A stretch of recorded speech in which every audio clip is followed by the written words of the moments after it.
Holy, oh my.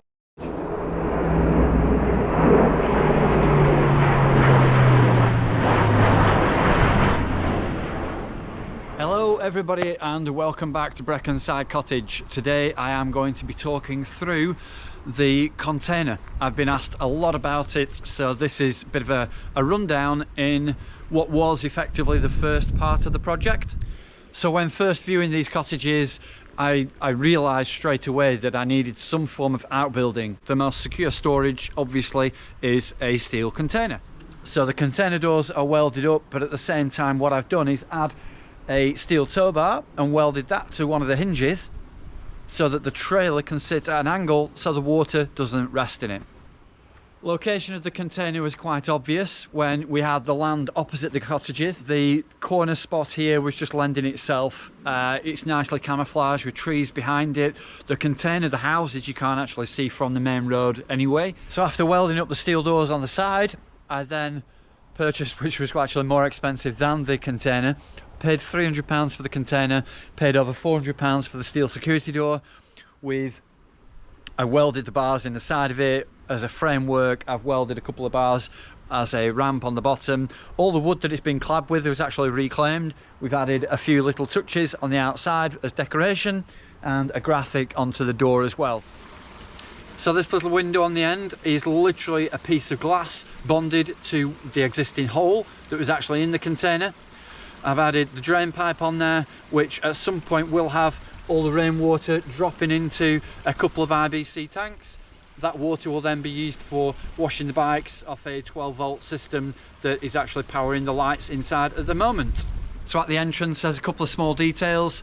The two lights either side are just solar powered battery. I've turned them off for the winter so the battery is just constantly charged with the daylight, and above it is a deer's head that I found in a local forest to where I used to be. Let's take a look inside. So another reason for this video was because I have got so much wood turning up that I want to show a lot of the big changes in the coming video a week after this one, where I'll have actually had hopefully some time off, and the progress will be huge because the £1,000 of wood is turning up in a few days. I've got the doors coming and flooring to do, and yeah, I'm hoping that that should be epic. So the next episode will be quite a big one and it should be some big changes. So I'm quite excited for the coming few days, but this is just a kind of a put her on because a lot of people have asked about this place. So I figured that I may as well show people around. So inside the container, I have divided it up into different areas for different things. So behind me is the mountain bike area with the garden tools and equipment here, and then going in the other direction I've got the workbench with the steel work, woodwork, etc. all behind me. So a little bit more detail as to what's actually gone on in here. So the window is producing a lot of light at the moment, but the LED strips I've got all wired up to a pair of 12-volt batteries, which are producing quite a bit of power for a few little LED strips. I've added in a little capacity voltage reader, which is showing 73%, and I've just got a normal light switch to turn them on and off. I will eventually be putting solar on the roof, and like I said, outside I want to put the jet wash attachments, etc., all in here, and hopefully an inverter as well to be able to charge up the power tools. So this is the bike end. Keep the rack on the floor. I put a shelf in for my shoes. I've actually modified some of the gutter brackets as helmet mounts. I've got a frame up there that I'm working on and a few other trinkets and bits and pieces from my time whilst racing. The bikes actually all hang up off some Unistrut, and these were purchased off eBay and they're an absolute lifesaver.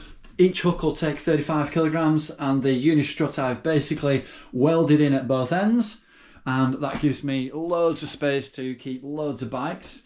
Oak worktop, so I reclaimed some kitchen cabinets out of a kitchen down in Ramsbottom, so I drove a few hours down, and with that I actually took out a lot of the kitchen and I've reclaimed quite a bit to put in use in various places.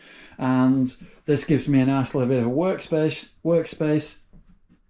In the garden equipment area, I've got the lawnmower, the trimmer, chainsaw, all the fuels, etc, etc, etc. There's loads of stuff in this area, won't go into detail. Nice bit of shelving there, and underneath it at the moment I've actually got all the wood floor, so this is all the reclaimed oak flooring that's going to go in the living room. I've got various storage boxes here which are all lined up just full of stuff from when I had the unit down in the village.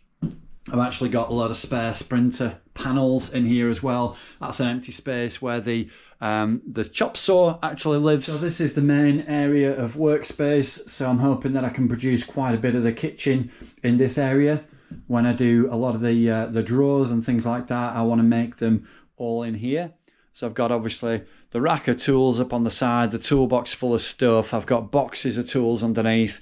I've got the welder here. I've got all the wood for the, again, that's just more processed wood for the living room floor. The workbench has actually cost me nothing, and I managed to make that out of some of the big pieces of timber from underneath the shed that I reclaimed, and again more of the oak worktop. That is the main business end, I suppose, of the container. Out at the back I've actually got a bit of racking on the back. There's a bit of fencing wood and things like that which is just out of the way, and storage and things. Nothing exciting really to show. The back of the container we didn't actually clad, and it's just... So that pretty much wraps up this video of the container. The container was a big project in itself, as you can imagine, the work that's gone into this place. And yeah, next week's video will be a big update on what's going on inside. I've got so much wood ordered and so much to be getting on with. Hopefully that should be a massive milestone in getting that living room actually finished. However, we have had an idea, and a really cool idea, for what we're going to do with the ceiling. So watch this space. The ceiling will be different, and I'm not sure that anybody will have seen something like it before. So yeah, stay tuned. Thanks for watching, and if you haven't already, please do like and subscribe. It costs nothing and means a lot. So thank you very much, and I will see you next week.